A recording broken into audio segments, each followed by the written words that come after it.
Today on Students Over Systems, we're celebrating parent advocates. Lance Izumi joins us to discuss the Great Parent Revolt and why the middle class needs education freedom.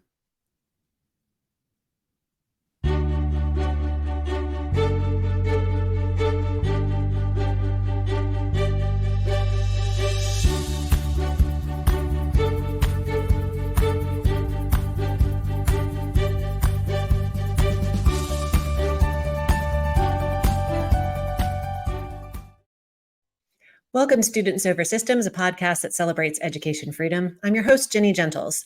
At Students Over Systems, we talk with the creators, advocates, and beneficiaries of education freedom.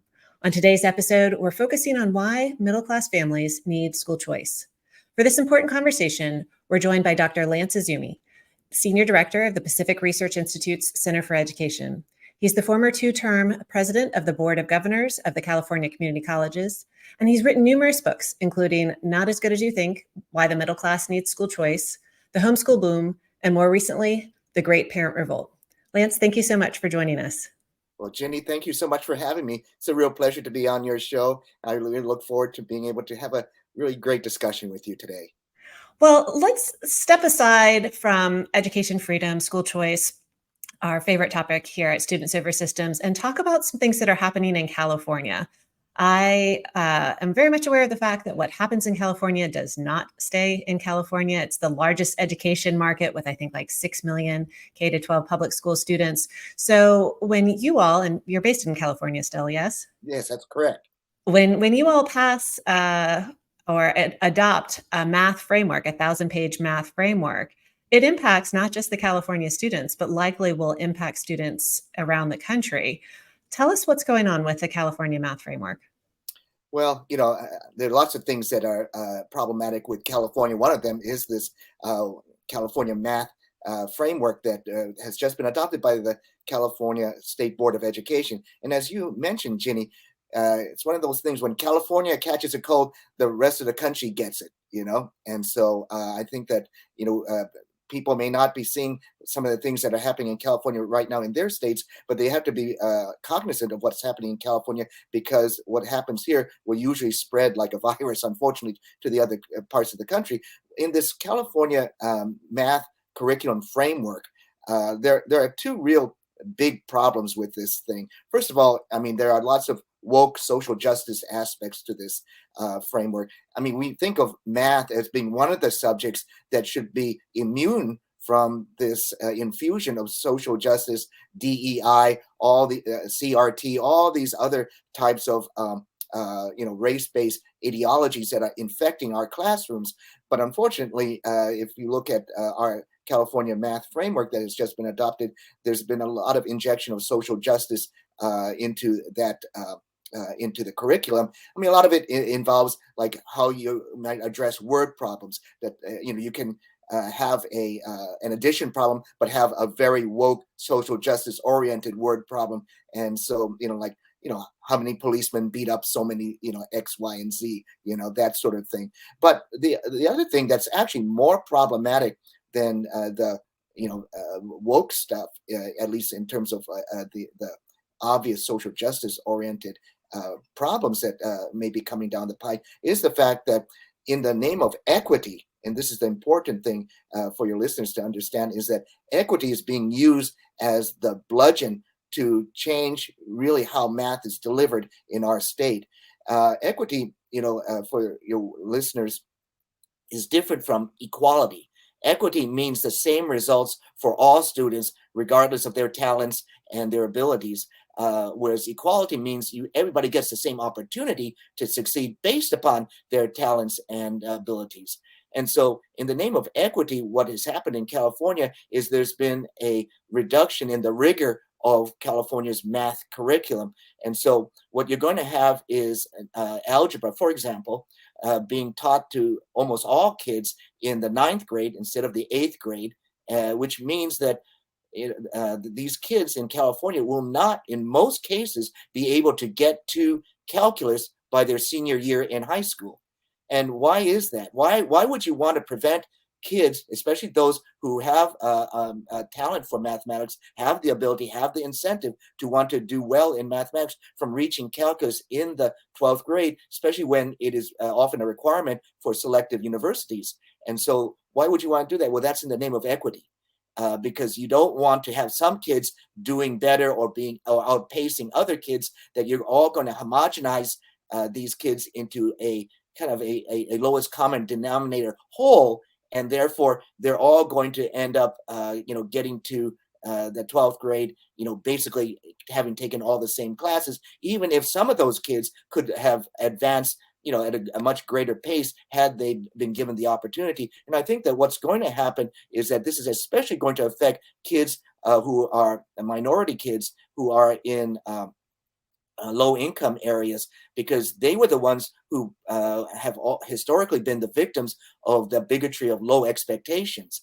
And when you don't give these kids the opportunity to excel based upon their abilities, well, you're going to have, again, a very low level result for all kids, including those kids that the framers of this curriculum purport to want to help. The cutting off access to higher level math is obviously a concern, and no one should end up surprised that this is going to be problematic.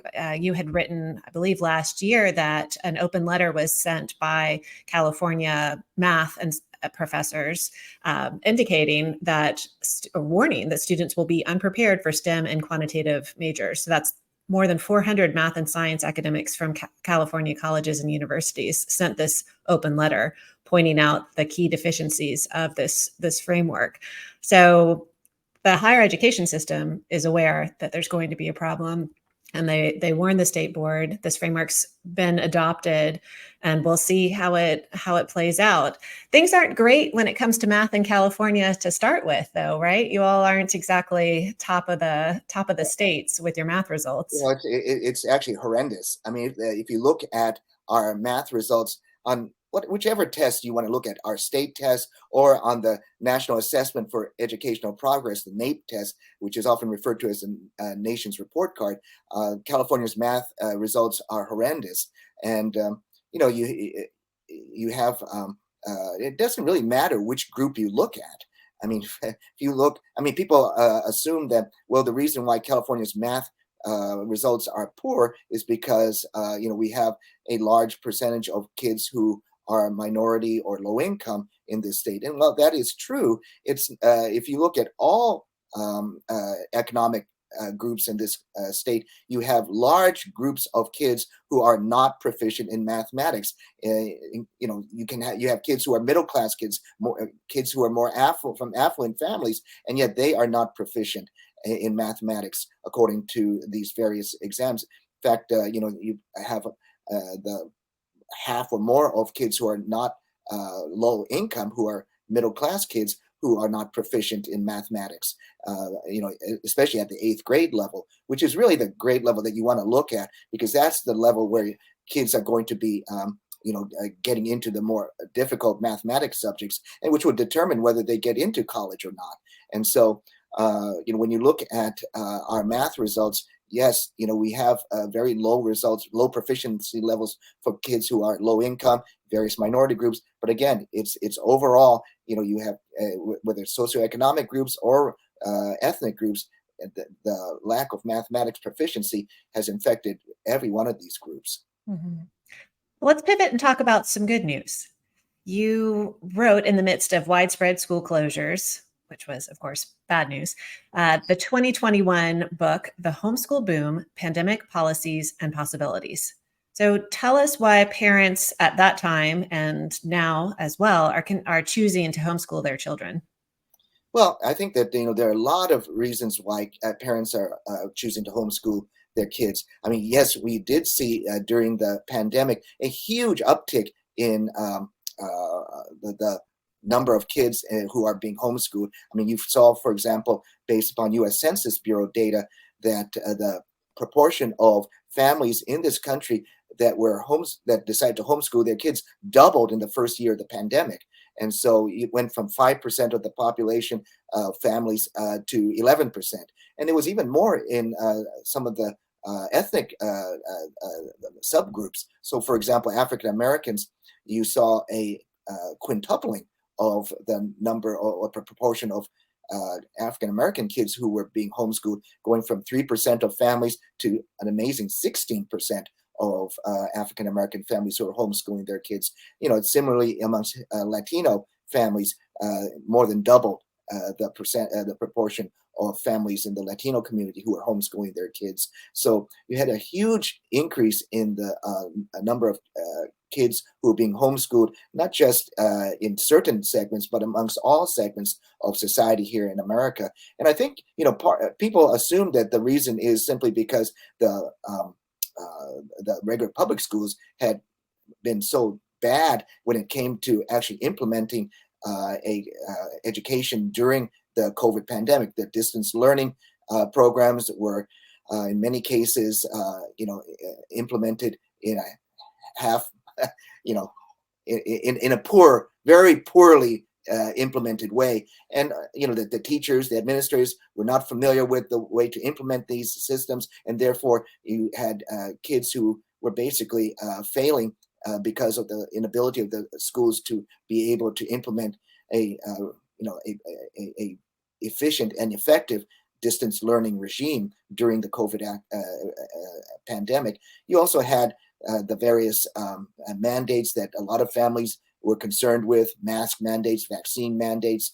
So there was a lot of incentive for families to leave the system. But also, too, I think it's important to understand that a lot of families, the reason why they left was the pandemic was really the straw that broke the camel's back. They had been dissatisfied with the performance of the regular public schools for a long time. And it's interesting to see, for example, even publications like the New Yorker, which had a great article on the increase in African American families who decided to homeschool during and after the pandemic. And a lot of the reasons given by these African American families was because the regular public school systems in places like Detroit and lots of other places around the country were failing their system, failing their kids for years and years. Historically, they had been failing their kids. And so that's why they decided that they were going to homeschool their children, because you had a bad system to begin with that was then, trying to implement systems for which they were even less effective than in-person learning. And it all came together to spell doom for those kids if those parents didn't take them out of the regular public schools. And what's interesting is that even, as I say, in the New Yorker, you had a lot of testimony by these parents who were saying that their kids may have been several grade levels below, normal or where they should have been, and yet, after homeschooling them for a year, they were back up to grade level. And I think that it shows the power of homeschooling, because the parents, get to choose the curriculum that really fits the particular needs of their individual child. And again, it once again underscores how parents are the ones who are the best judge and the best evaluators of what their children need. And homeschooling really gives them that ability to fit and mold that curriculum to their child's needs. Right. They really have a wide variety of choices, flexibility, personalization. You talk in this publication about all the opportunities that come from technology and all the different learning models. And it really can be quite shocking how many curricular options there are. If you go to a homeschooling fair in a state like Florida, it can be daunting, but parents are navigating this. Do you have a sense of how these parents who are new to homeschooling are figuring out how to do this? Well, I think that one of the great things about homeschooling today in America is that, it's a lot more organized. It's a lot different than the way it was maybe 30, 40 years ago when homeschooling was really getting off the ground. Now there are a lot more options for parents, especially new parents who are just deciding to get into homeschooling. And, one of the in my book, The Homeschool Boom, what I do is I profile different families, different people who are involved in the homeschool movement, and to show that how diverse a movement this is to begin with, but also the different types of opportunities available to parents. And one of the people that I interview is a woman named Alicia Carter, who is the head of a charter school homeschool. And so in her charter school, kids come for a day or two a week, but then the rest of the time they're homeschooled by their parents. And she told me that the reason why her charter homeschool was so popular was because it's a way for new parents, especially, to get into homeschooling, but not have to take on the entire responsibility that there's still, somebody involved, like a school or a teacher who is assisting them, and therefore they feel more comfortable starting the homeschool to homeschool their kids. You have other people that I profiled who joined homeschool co-ops with groups of homeschoolers. So, I mean, I think one of the big myths in homeschooling is that homeschooling is always just the mom or dad at the kitchen table with their kid doing homework or doing their curriculum. And while that is part of it, there is that misses a huge part of the picture of homeschooling in modern America, because you have these homeschool co-ops, and I profiled two people who started one together, one a conservative Republican, one a liberal Democrat, and yet they came together and started this homeschool co-op because they agreed on what was necessary to educate their kids. And so I think that what homeschooling does, it brings together people in neighborhoods, in communities, across different boundaries, and to come together to educate their children, because they can see what their kids need in terms of the core subjects, especially.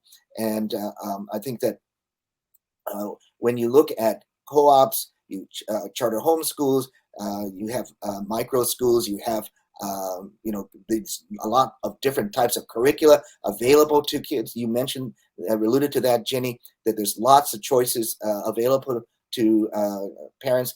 There's a great website called KathyDuffyReviews.com, which has hundreds, literally, of different curricula that they review, so that depending on the needs of the individual child, parents have the ability to make an informed decision about which curriculum to choose that will best fit their child's needs. In the book that I wrote, I have parents who chose everything from a very more structured type of curriculum, like classical learning, versus parents who've chosen an unschooling model, where basically it's much more student-centered, up to the child to decide, what they're interested in, and allowing the child to run with that. And so, but that's the great thing about homeschooling, is that it allows parents to be able to make their choices based upon the personality and needs of their children, and also, whether they have a special need. I profile parents who are educating their special needs children, kids on the autism spectrum, for example. And I think that's really important for your listeners to understand, is that people might think that, okay, amongst all kids, the kids who may not be able to be homeschooled are kids with those special needs. But it turns out oftentimes they are the very ones who actually thrive the best in a homeschooling situation, because it's their needs that are being addressed, not the needs of 30 other kids who happen to be in the classroom. Right. Okay. So those California parents who are concerned or very worried about the math framework aren't stuck in the assigned government public school, and they can choose to join this growing movement of homeschooling parents and find a lot of support there. You wrote another publication, you're a very prolific author, Why the Middle Class Needs School Choice. And with education freedom programs around the country expanding from limited eligibility, meaning that they are specifically designed to serve families with a lower income or families of children with special needs, now they're moving to more universal eligibility, meaning all K-12 students in the state are eligible to participate in these school choice programs. Clearly, state legislators in at least 10 or so states agree with you. The middle class does need school choice. But tell us about the arguments that you were making in this publication. Well, as I alluded to a little earlier, Ginny, it's important for people to understand that the ineffectiveness of the regular public schools, impacts not just kids of a certain demographic, not just kids of certain racial ethnic groups, not just kids of with certain income, socioeconomic backgrounds.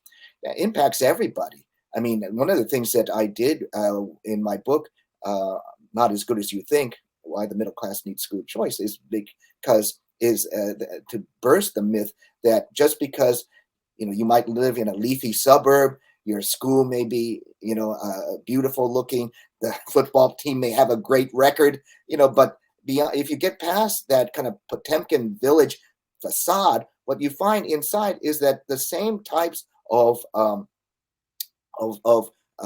academic problems are occurring in those schools just as much as they're occurring in the schools where you might think would have problems. Let's say the urban inner city, for example, and you can see that in different measures. I mentioned, for example, if you look on various test measures in the core subjects, you find out that kids who are coming from middle class and more affluent backgrounds are not doing well in the core subjects of reading and mathematics. One of the things that I did in my book, Not As Good As You Think, was to look at the college preparation for kids in middle class and more affluent high schools. And what I found was huge percentages of those high schools in California, which was the original book, Not As Good As You Think, was based on schools here in California in middle class and more affluent areas. And what I found was that on the college preparatory tests that were being given by the state university system, you had large percentages of kids in these more affluent areas who were failing the test and showing that they were not prepared for college. And so therefore, whether they had a high GPA at their high school or not, didn't really matter, in a sense that they were going to be going to college not prepared based upon the examinations that the universities were given. And that's of special interest to me because, as you mentioned in my introduction, Ginny, I served as a two-term president of the Board of Governors at the California Community Colleges. And what we found in the community college system, which is an open admission system, but if kids were entering our system not prepared for college level work, the very small percentages of them were eventually going to get a degree and transfer to a four-year university. And so therefore, it was very important for those kids to be able to be prepared for college. And I think that, unfortunately, many of these schools in middle class and more affluent areas where we assume that they're being prepared, they aren't, and are therefore going to end up failing in higher education. And that's a real problem for not just those kids, but for our society as well, because it's going to be a huge loss for our economy that these kids are not going to be getting out with the degrees that we need to have them man the economy that we want. Well, something that we really focus on at the Independent Women Forum's Education Freedom Center is making sure that parents are fully informed and fully aware of what's happening in their schools, and that we're acknowledging the problems while also pointing to the solution, which we believe a primary one is education freedom. I find, though, sometimes those parents who live in those leafy suburbs really don't want to hear it. They don't want to know that their schools aren't as good as they think. They've paid a lot for their mortgage, and they are assuming that they're getting their money's worth. So do you have any suggestions on getting the message across to parents who are so bought into the system, literally, through their mortgage and don't want to hear otherwise? Well, something, all I can say, and that is true, Ginny. I mean, I've found that to be the case. You go to states where, you might expect that there will be a huge pro-school choice movement. And yet, especially in some of these red states around the country, and it turns out they really don't want to hear that, partly because they may live in some place where they've made huge personal investments in order to buy into a district which they thought was a good district, but which it turns out it's not. I think that what parents need to do is be able to face the truth, really. I mean, there's sometimes the truth hurts, but if they fail to face the truth, then who's going to be hurt by that? It's not necessarily they who are going to be hurt by it. It's going to be their children who are going to be hurt by that. And so, and I think that what we're seeing now, in a lot of areas, in the country where the parents are protesting over the indoctrination their kids are getting, the political indoctrination that kids are receiving. I think that ties in with the lack of academic performance in a lot of schools. Middle class parents, more affluent parents are now seeing that their kids are not just getting poor academic education, but they're also being indoctrinated as well in ideologies that they do not support, that do not meet their values. And I think that's one of the reasons why I think that you're seeing greater interest amongst middle class parents in school choice, because now they are seeing how this is affecting them. It's not just the fact that the state or national tests are showing that their children are not performing well in reading and mathematics. Now the children are bringing home homework that is pushing values that they do not support, and that go contrary to their belief systems. And I think that because of that, there is this push now. This is, again, when we've talked earlier about the straws that break the camel's back. I think this is the straw that breaks the camel's back in terms of pushing parents from these more middle class areas into the school choice camp, because they can't get away from it, right? It's not just the schools in, let's say, the urban inner city, which may have historical poor performance academically, that are being indoctrinated. I think what you're seeing is that this indoctrination is happening in the leafy suburbs as well. And it's now come home, to these parents in these middle class areas. And they're seeing that their children are now being turned into people that they do not recognize. And I think that is what is changing their minds and getting them to push for universal school choice programs, as the ones that you and I have supported for many years, right? And I've always said that I support a universal system because there are so many problems in the public schools that affect, parents regardless of their socioeconomic background. And I think that this indoctrination is really number one on the list, really right now, that is affecting parents regardless of their family income. Right. We tried for a long time to awaken parents by pointing out national NAEP scores or state assessment scores, or making sure that they knew how to find information about how their school was serving different subgroups. And that didn't really do it. But this indoctrination, the prioritization of activism over academics, that woke them up. And you wrote about these parents in a recent book, The Great Parent Revolt, including one of our Independent Women Forum's fellows, Nicole Solis. And I'd love to know, I think I get a sense here of what inspired you to write the book. But what were some of the stories that you told in this book? Well, thanks for mentioning it. Yes, my most recent book is called The Great Parent Revolt, and it focuses on how parents and students and local people are rising up against critical race theory in the classroom. Critical race theory, for your listeners, is really basically Marxism, but based upon race. So instead of having oppressor and oppressed classes based upon income, wealthy versus poor, you have the oppressor class and the oppressed class now based upon race, whites, sometimes Asians in the oppressor class, and then the oppressed classes being other non-whites.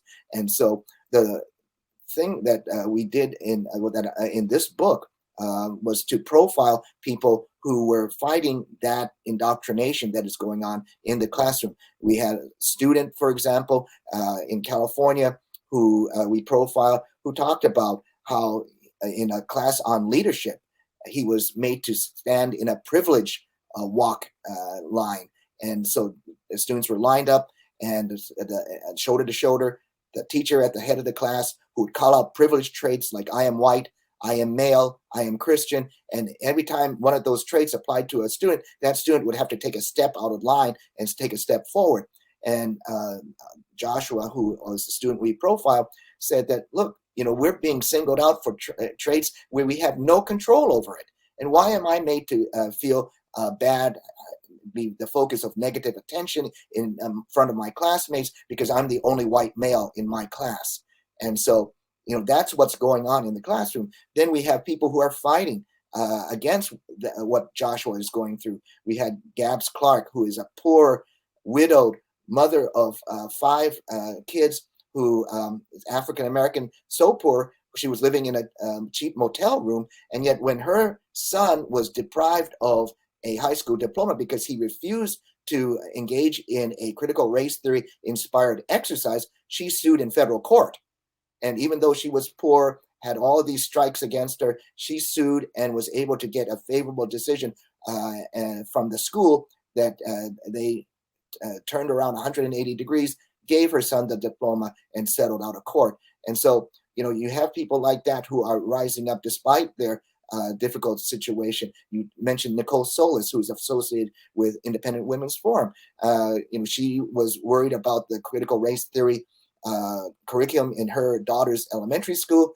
The school and the district refused to give her the information about the curriculum, refused to be transparent. And so she filed not just 1, not just 2, but she filed 160 different public records requests in order to force the school district to divulge what was actually going on in the classroom. We had other people like Kelly Shankowski, who used the Public Records Act request as well to find that her school was implementing critical race theory through the device of ethnic studies in her California school district. And so you have all these people who we profile, incredible stories. You're based in Virginia, Ginny. We have Azra Nomani, who has been very active in the battles over the admission system in Thomas Jefferson High School. And, she's a single mom, Indian immigrant, is Muslim. Her father actually marched with Gandhi against British imperialism. And yet, she was being told that she was basically white adjacent and being part of the problem, in standing up for a meritocratic admission system at Thomas Jefferson, because, it was the changeover from the merit-based system to a much more subjective system was hurting Asian American kids. And so therefore she and a group of other parents sued in federal court. And I believe that suit is going through the system right now.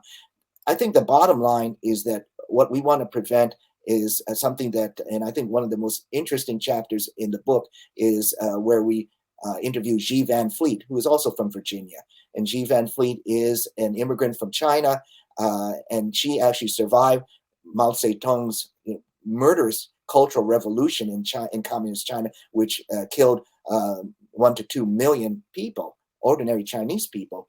And she said that what she sees happening in America is what happened in China during the Cultural Revolution, where she saw Red Guards who were basically shutting down all kinds of speech, destroying people's lives because they believed in old ideas or old culture or old customs or old habits, and that the Red Guards basically canceled anybody who were assumed to have any of those beliefs. And I think that, and Xi Van Fleet says that is happening in America, and she thought she'd never see that happening in America. And she says that, unless we wake up and do something about that, we're not just going to lose our freedom. But she points to her experience in communist China, where people not only lost their freedom, but they lost their lives as well. And that we're coming to that point in America where it's,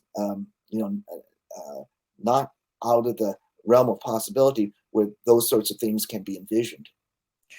Well, thank goodness for parents who advocate so strongly for their children and shine the light on the problems. And I appreciate your approach to these books, which tell these individual stories, whether it's homeschooling or the Great Parent Revolt. You're telling these stories, and we really value that at IWF. We think that courage is contagious, and parents need to hear what their options are and how it's possible. And parents also need to hear that if you are concerned, you should speak up, and here's how. So thank you for providing resources for them on that.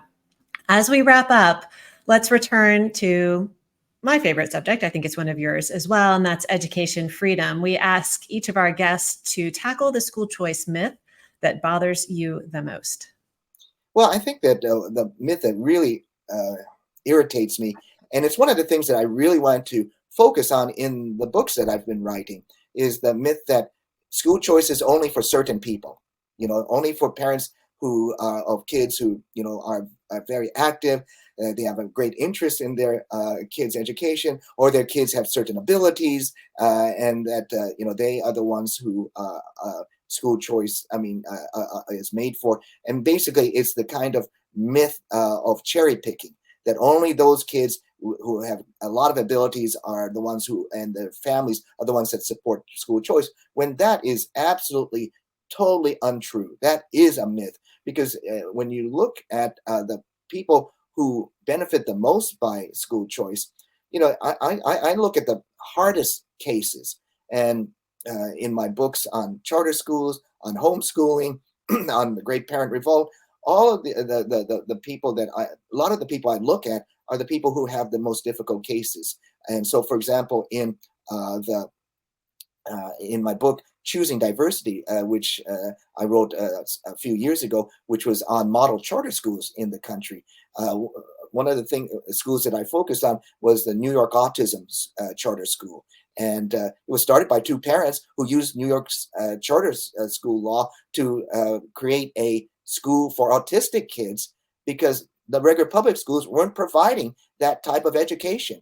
And so therefore, they, as parents, use that school choice mechanism to set up their own school to address the needs of their autistic children. And it's become a hugely successful charter school in New York City. As I mentioned earlier, in my Homeschool Boom book, I focused on parents who have kids who have autism and other special needs. One of the parents that I focused on had a child who was on the autism spectrum and who was doing very poorly in the regular public school. And when she decided to homeschool her child, now her child has a problem with actually seeing and reading the words, but is very good using audible books and audiobooks. And so by the time he was 8 years old, he was after she took him out and started to homeschool him, by the time he was 8 years old, he was able to read the entire, through audio and audiobook, the entire Lord of the Rings trilogy. So for your listeners who have never seen the Lord of the Rings book, it's like over 1,000 pages. It's one of my favorite books, but I find it difficult to read through it because it's, pretty complex. And yet here is this autistic boy who is 8 years old and who is devouring the Lord of the Rings. But that would only have happened had he been able to have this opportunity to be homeschooled. And so I think that that's, one of the things that we have to understand, that school choice is not just for certain people. School choice is for all people. I love that. Thank you for reminding us of that. As we talk about these universal programs, we shouldn't forget who's been benefiting from these programs for 30 years. And often it is the most vulnerable students, and we want them to continue to have these opportunities and to continue to thrive. Well, Dr. Izumi, thank you so much for joining us today. Thank you for all that you're doing and all that you're writing. I've so enjoyed our conversation. Well, thank you very much, Ginny. Well, I really appreciate being able to chat with you on your podcast, and also congratulations on the podcast. So it's a great effort on your part, and I look forward to all the ensuing episodes. Thank you. We hope listeners found today's conversation informative and encouraging. If you enjoyed this episode of Students Over Systems, please consider leaving a review on your favorite podcast app, and don't forget to share this episode with your friends. To learn more about the work at the IWF Education Freedom Center, please visit iwf.org/EFC. Thank you for listening to Students Over Systems. Until next time, keep celebrating education freedom and brighter futures.